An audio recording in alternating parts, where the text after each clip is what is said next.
this year's tree giveaway offered these species of tree to residents of Whitemarsh Township. Before planting your tree, consider the planting site.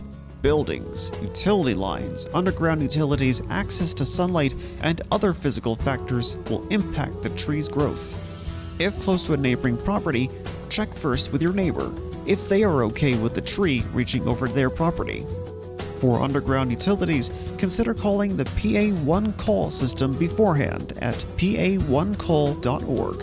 There is no charge for PA1 call, however, it may take several days for the utilities to be marked, so be sure to do this ahead of time. Carefully consider how much sunlight will reach your tree before planting. Some tree species require full sunlight, while others can thrive in partial shade and others somewhere in between. Now that you have a location selected, you're now ready to plant your tree. Here is what you'll need: at least 2 adults, a shovel, a tarp, bucket, or wheelbarrow to hold your dirt, stakes and ties, mulch, and a full watering can or hose. Remove any sod, grass, or plant cover. Clear away at least a 3-foot diameter circle. Pile up the sod separately from the soil. You can use upside-down sod as a berm around your perimeter of your tree once planted.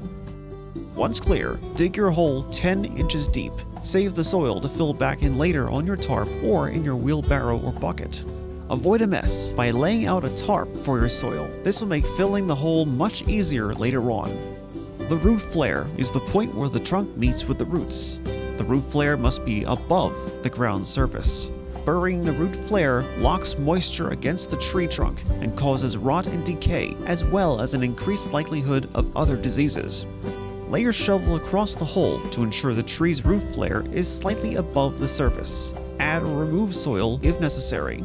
Expect your tree to sink a bit over time, so it's okay if the root flare is an inch or 2 above level.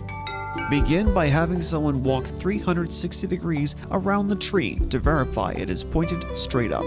While someone keeps the tree upright, fill in the soil evenly around the roots. Make sure the soil is broken up.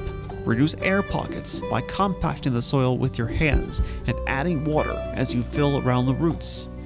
Keep adding soil, water, and tamping until the ground is even once again. If you have particularly rocky soil, you may need to add a few pounds of soil as fill.